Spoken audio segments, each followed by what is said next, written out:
y también el mensaje de hoy día, entonces espero no quedarme sin voz a la mitad. Igual ya si me quedo sin voz, ya ahí les pido ayuda y lo paramos. Ah, estamos empezando un nuevo mes, un mes, un mes corto, dicen algunos, porque se pasa rápido, muchos feriados hay en este mes. Es un mes que nosotros aprovechamos también para recordar algo, ¿no? ¿Qué recordamos este mes, hermanos?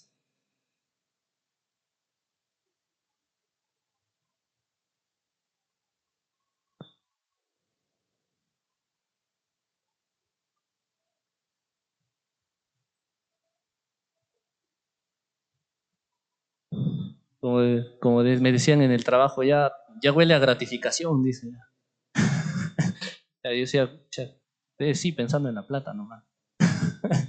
Hoy me decían mis compañeros de trabajo, me decían, no, es que hay que comprar los regalos, hay que comprar el panetón, el pavo, ya hay que tener ya todo listo para el 24 en la noche, el 25 ya. Y bueno, y me hacen ver, no, el mundo está pensando pues, justamente en cosas materiales ese día, ¿no? Y nosotros no pensamos en eso, nosotros estamos pensando en otra realidad, nosotros estamos pensando en que es un momento para recordar que Cristo se vistió de siervo igual que nosotros, hizo igual que nosotros, un hombre común, podría decir, y, y sufría esa muerte de cruz, ¿no? Y, y justamente vamos a empezar todos estos meses, vamos a parar con hechos, bueno, vamos a parar con hechos y vamos a empezar a dar mensajes evangelísticos referente justamente a eso, ¿no? De la venida de nuestro Señor Jesucristo.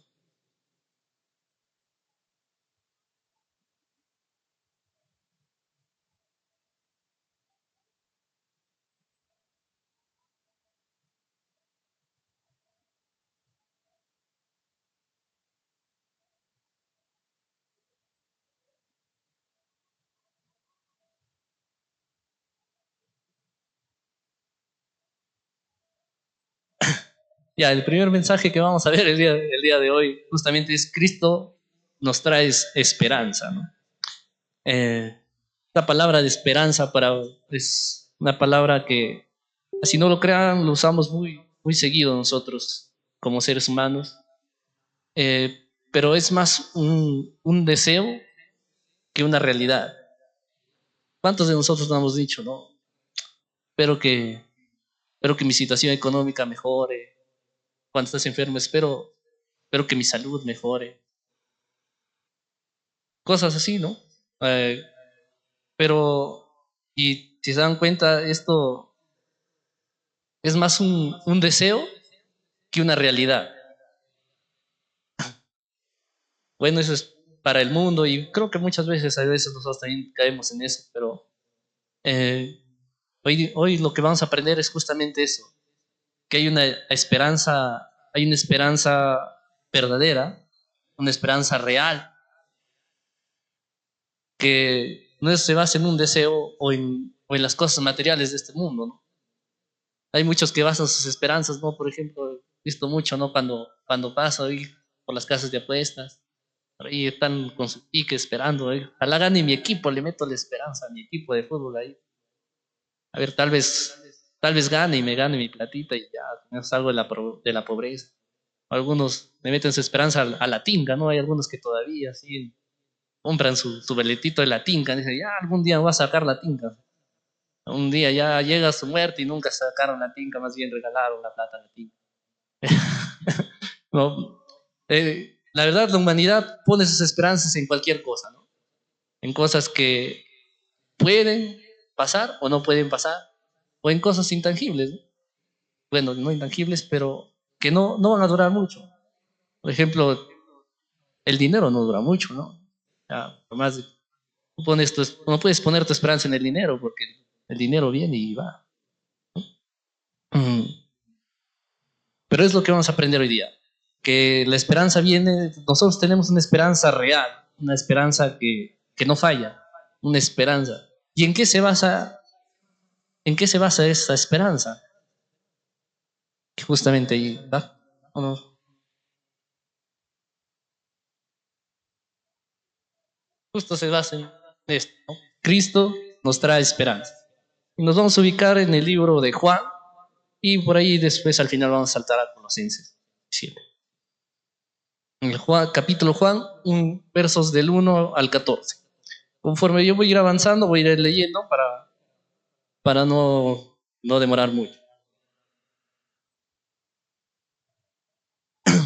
Si nuestra esperanza se basa en Cristo, entonces hay que entender la naturaleza de Cristo para saber a qué se está afianzando nuestra esperanza, para saber si es real, para saber si no es no es como las esperanzas del mundo, que es a un rato en una esperanza material, que puede o no puede pasar.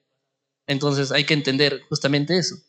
Entonces, y ese es mi primer punto. Primero, Cristo y la esperanza del Dios eterno.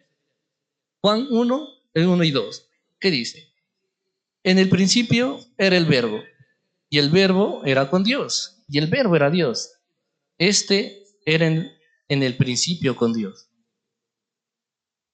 Aquí Juan no es como los otros evangelistas que empiezan hablando de la genealogía humana, sino aquí Juan va a empezar hablando de dos realidades. Bueno, uno que era Dios y el otro es que estaba con Dios. Bueno, hay más, ¿no? Pero aquí menciona, en el principio era el verbo. ¿En el principio de qué? Cuando Juan habla en el principio, eso que hablaba de que en el principio, cuando toda la creación, estaba haciendo la creación, el verbo ya existía. O sea, él ya estaba ahí. O sea, no es que fue creado ahí juntos. Y por eso dice, en el principio era el verbo. ¿Qué significa esto? Esto significa que cuando comenzó el tiempo, Cristo ya existía. Él no es parte de la creación, él estaba antes ya de la creación. Porque ya estaba cuando se empezó a crear. Y luego Juan dice, el verbo era Dios. Esto nos hace notar una cosa, ¿no? Que Cristo como que de alguna manera contradice a muchas otras etnias religiosas, ¿no? Cristo no era un profeta exaltado, ni era un ser creado superior, era un ser que era creado mejor que nosotros, sino que él mismo es Dios y estaba compartiendo esencia con Dios. Por eso dice, y el verbo era Dios, y luego dice, el verbo estaba con Dios. Los tres habitaban ahí, Padre, Hijo y Espíritu Santo. Ahora, si nosotros lo unimos estas dos realidades, uno, que Cristo es eterno y Cristo es plenamente Dios, va a pasar esto. La esperanza no es una esperanza que se va a acabar, sino es una esperanza eterna. Porque ¿quién te ha hecho las promesas? ¿Quién hace las promesas en la Biblia? Las hace Dios, ¿no? Las hace Cristo. Entonces, todas esas promesas hechas por un Cristo que es eterno y que es Dios, de allá más arriba ya promesas más grandes ya no vamos a tener porque ya te los hizo Dios. Y son duraderas para siempre. Entonces, unidas a eso, hay un pasaje en Hebreos 13:8 donde dice, ¿no?, que Jesucristo es el mismo hoy, ayer y siempre, de los siglos, ¿no?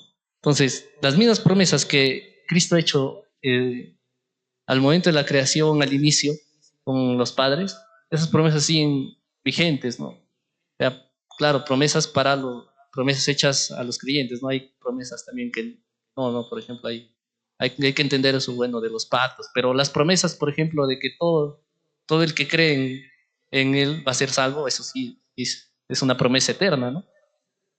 Y eso me lleva a esta pregunta. Es decir,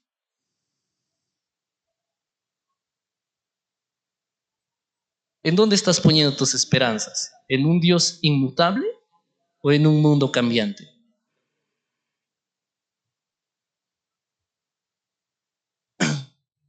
La realidad de Dios es que Dios no va a cambiar, Dios va a ser igual. Las mismas promesas que ha hecho en el inicio van a, a existir hasta el final de los tiempos. Entonces, entonces, ¿en quién debes poner tus esperanzas? ¿En algo que en algún momento se va a acabar o en algo eterno? En algo eterno. Entonces, ¿en quién tienes que hacerlo? En Cristo. Ahora, esa es una de las razones por que Cristo nos trae esperanza. Ahora vamos a ver otra más. Cristo como creador y dador de la vida. Juan del, del 3 al 4. ¿Ya? Todas las cosas por Él fueron hechas, y sin Él nada de lo que ha sido hecho fue hecho. En Él estaba la vida, y la vida era la luz de los hombres. Interesante, ¿no? Aquí habla del verbo creador ya de Cristo como creador. Y menciona esto, ¿no? Juan deja claro que Cristo no es parte de la creación, más bien Él es el creador. Dice Colosenses 1:16, dice que todo fue creado por medio de Él y para Él. O sea, todo, los ángeles, cielos, la tierra, toda la naturaleza, todo lo que nos rodea, ¿ah? Y sobre todo a nosotros, que nos hizo a imagen y semejanza de Él mismo. Cuando el Génesis habla de imagen y semejanza y vemos más adelante de repente los pasajes, me hace pensar justamente en este Dios creador que te conoce completamente, ¿no? Hay un versículo donde dice, tú no sabes cuántos cabellos tienes en tu cabeza, pero el Señor sí sabe.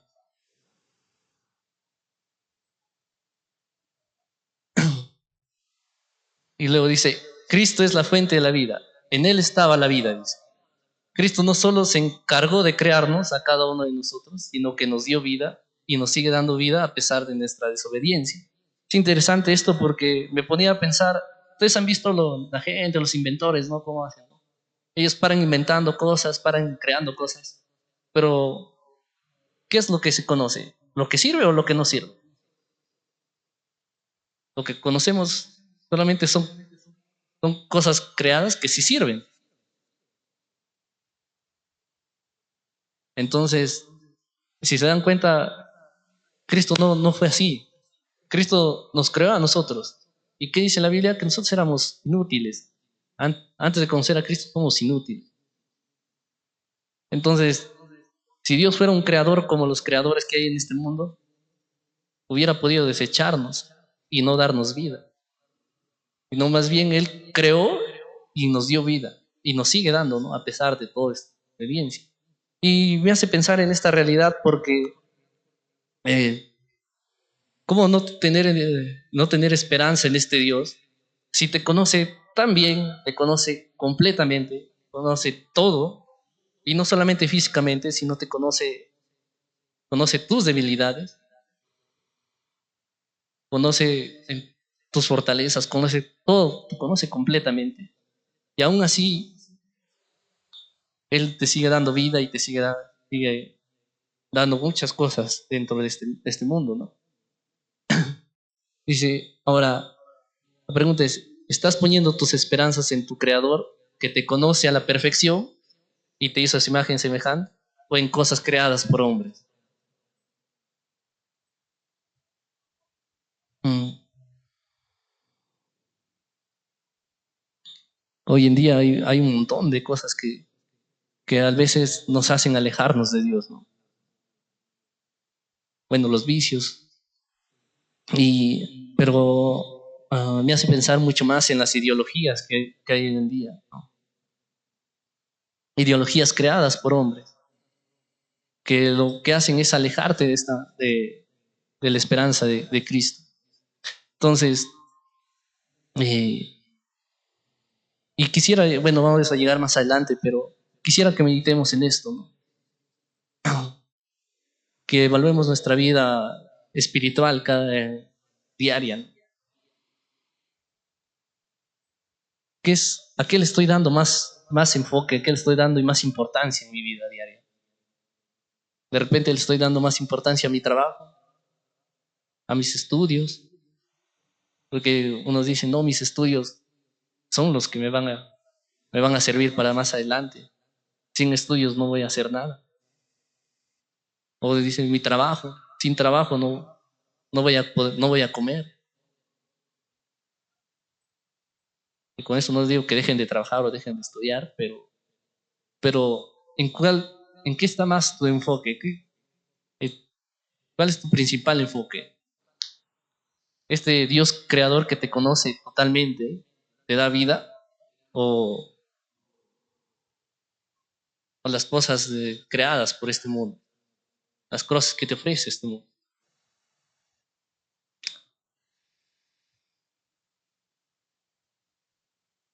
Como tercer punto, Cristo, luz en medio de la oscuridad.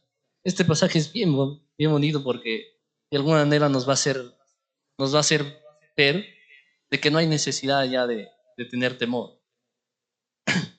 Y dice el 4b, la parte B dice, y la vida era la luz de los hombres.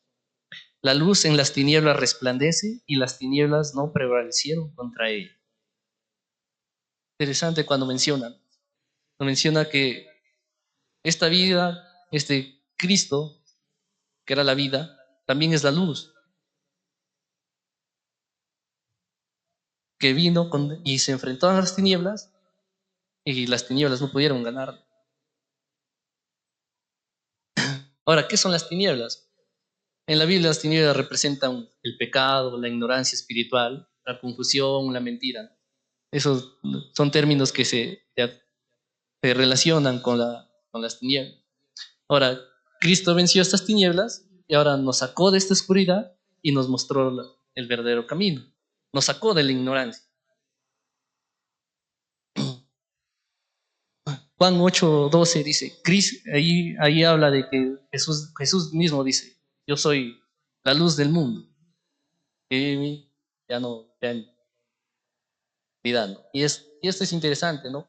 Que, porque eso hace reflejar justamente eh, cómo Cristo nos llena de esperanza, porque Cristo nos va a hacer andar por la luz, nos va a hacer, nos va, nos va a quitar la ignorancia que teníamos anteriormente, de que ya no veíamos a Él, ya no veíamos, no veíamos lo bueno y lo malo, nuestra conciencia vivía en injusticia todo el tiempo. Y más bien ahora nos da un nuevo camino y nos ilumina ese nuevo camino para poder caminar. Me hace mucho pensar esto eh, en qué estamos haciendo realmente con esta luz.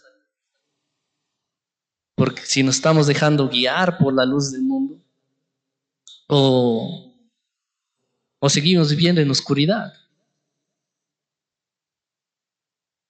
Cuando tú apagas la luz cuando llegas a un lugar y está apagada la luz, si no tuvieras tu celular hoy en día, porque el celular tiene linterna, ¿cómo caminarías? Caminarías despacito para que no te choques, ¿no? Ujú. Pero ahora, y eso es cómo hemos estado viviendo. Y en realidad nosotros sí caminamos en la oscuridad y sí nos chocábamos. Hablando espiritualmente, nos chocábamos con el pecado y parábamos tropezando y cayendo. Pero cuando Cristo viene y prende la luz, vamos, ya ahora podemos ver y podemos caminar con confianza, con tranquilidad. Y eso no te da esperanza a ti, tener tranquilidad, porque ahora puedes ver y caminar confiado. Eso no te da esperanza, eso debe darte esperanza.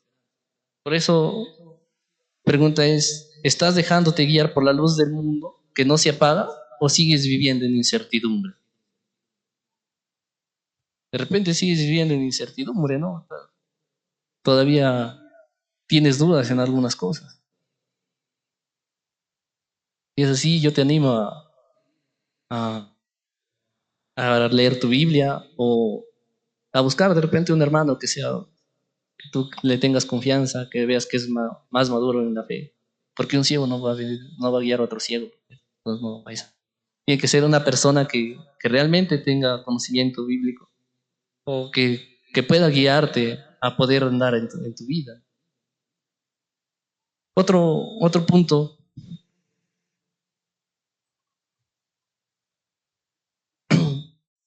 Cristo encarnado para el mundo. Ahí vamos. Dice, aquella luz verdadera que alumbra a todo hombre venía a este mundo. En el mundo estaba y el mundo por él fue hecho. Pero el mundo no lo conoció. A los suyos vino y a los suyos no, y los suyos no lo recibieron.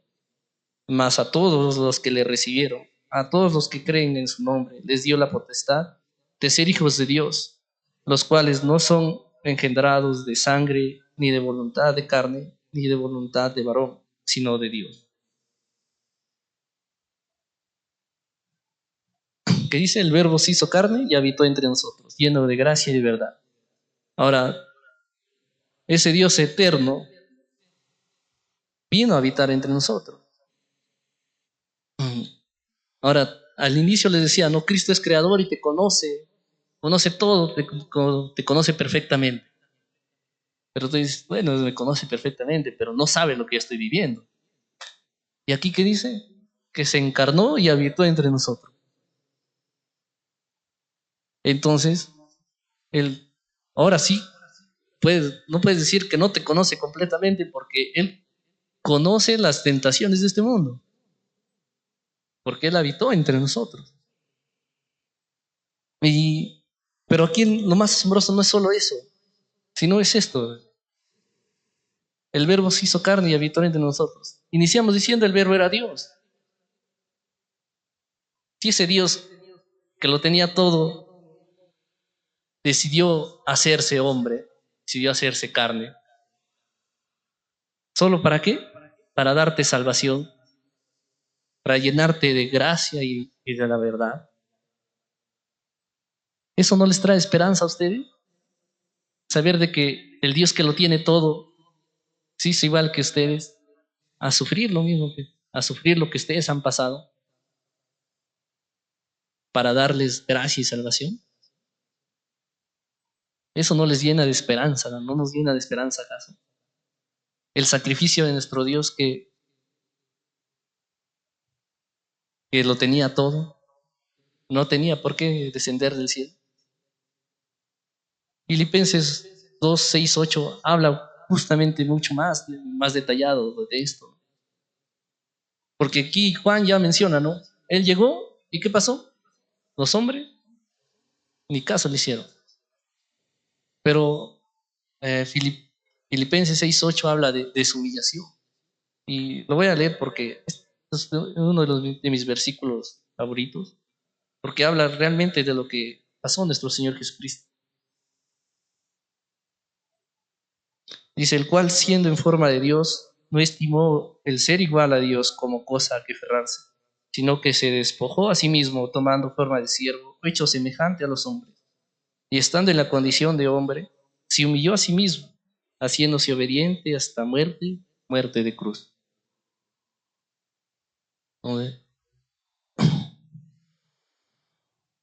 El que sostenía al mundo decidió sostenerse en brazos.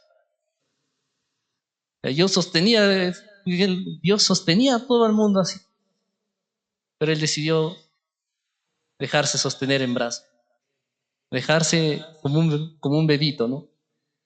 La humillación de un bebito, todos sabrán, pero un bebito no tiene, bueno, que son madres, las que son padres, visto los bebitos, no tienen control ni de su propio cuerpo todavía.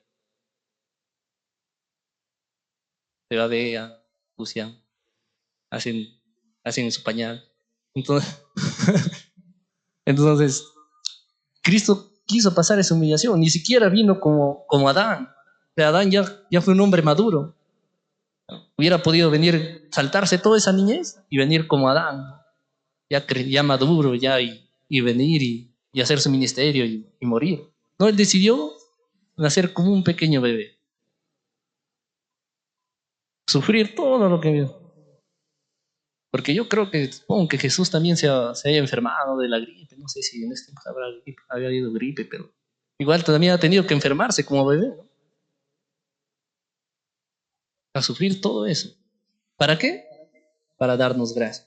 ¿Y eso no les trae esperanza, hermano? Saber que Cristo experimentó todo lo que han experimentado cada uno de nosotros, incluyendo las tentaciones.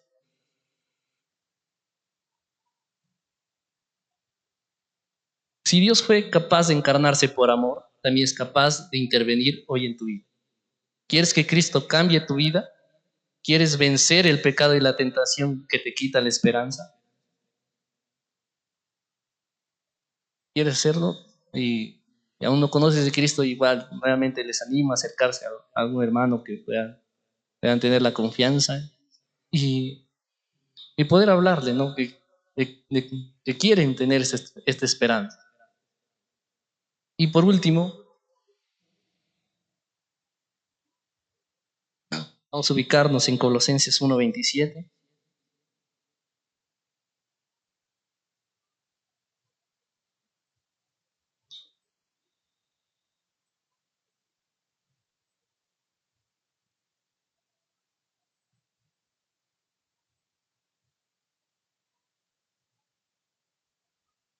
Dice, a quienes Dios quiso dar a conocer las riquezas de su gloria, de este misterio entre los gentiles, que es Cristo en vosotros y la esperanza de la gloria.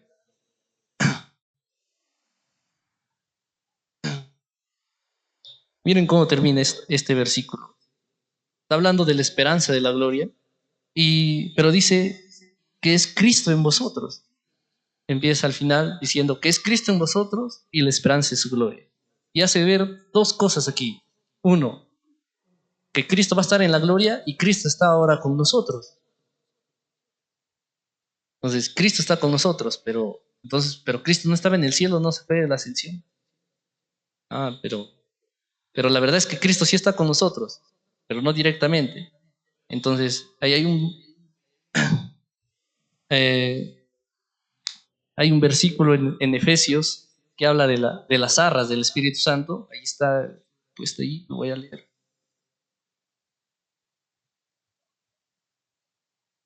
Efesios 1:13-14 dice, en él también vosotros, habiendo oído la palabra de verdad, el evangelio de vuestra salvación, y habiendo creído en él, fuisteis sellados con el Espíritu Santo de la promesa, que es las arras de nuestra herencia, hasta la redención de la posesión adquirida para alabanza de su gloria. ¿No? Y dice que el Espíritu Santo es como la herencia que nos ha dejado Cristo hasta que, hasta que sea su segunda venida. O sea, Cristo está a través de nosotros, Cristo está en nosotros a través de ¿quién? Del Espíritu Santo. Pero Cristo, ¿qué quiere decir? Que Cristo no nos ha dejado solos. O sea, Cristo está en el cielo, pero no nos ha dejado solos. ¿Nos ha dejado con quién? Con el Espíritu Santo. Y este Espíritu Santo, ya lo sabemos, ¿no? Que es nuestro ayudador, nuestro consolador, es el que nos ayuda a través de su poder. Por eso tenemos nosotros el fruto del Espíritu Santo, tenemos dones que el mismo Espíritu nos da y nos ayuda a vivir nuestra vida cristiana, ¿no?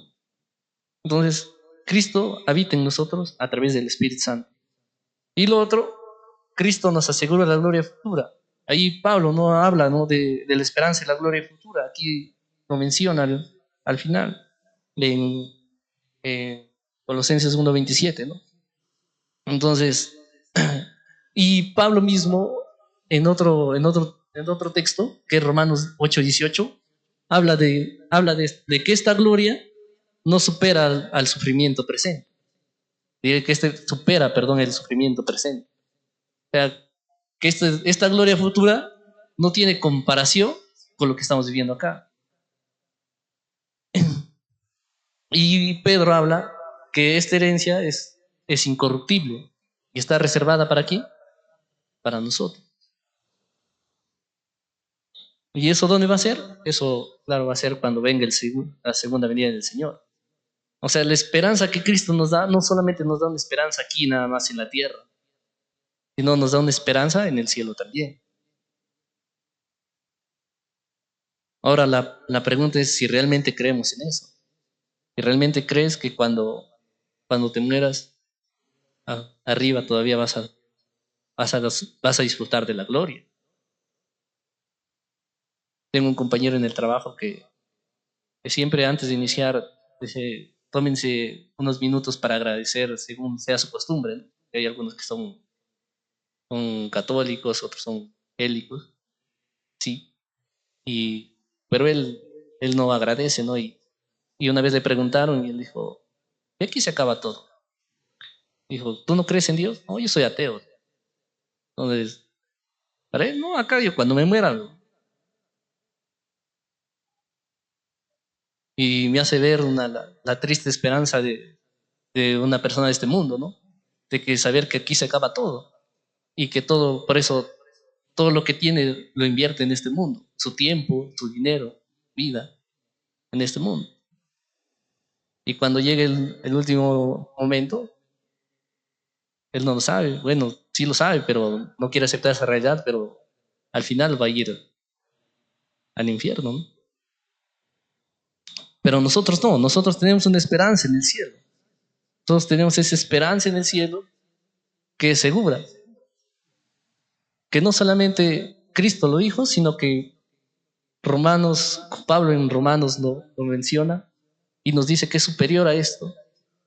Y, y Pedro nos dice que es incorruptible. O sea, que no va a ser nada igual aquí en esta tierra, que esta tierra todo es incorruptible. ¿Cuánta esperanza te da saber que Cristo está contigo y quiere estar contigo en la gloria? ¿Te da mucha esperanza o es una idea más? Como decía al inicio, ¿no? Muchas veces la esperanza nosotros lo definimos como un deseo nada más, pero en Cristo Jesús no es un deseo, es una realidad eterna, que ya estaba desde antes de la creación y va a estar cuando se acabe toda esta tierra.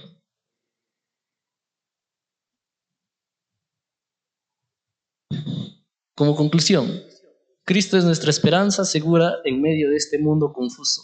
Él es nuestro creador, nos conoce y nos ayuda día a día a pesar de nuestra desobediencia.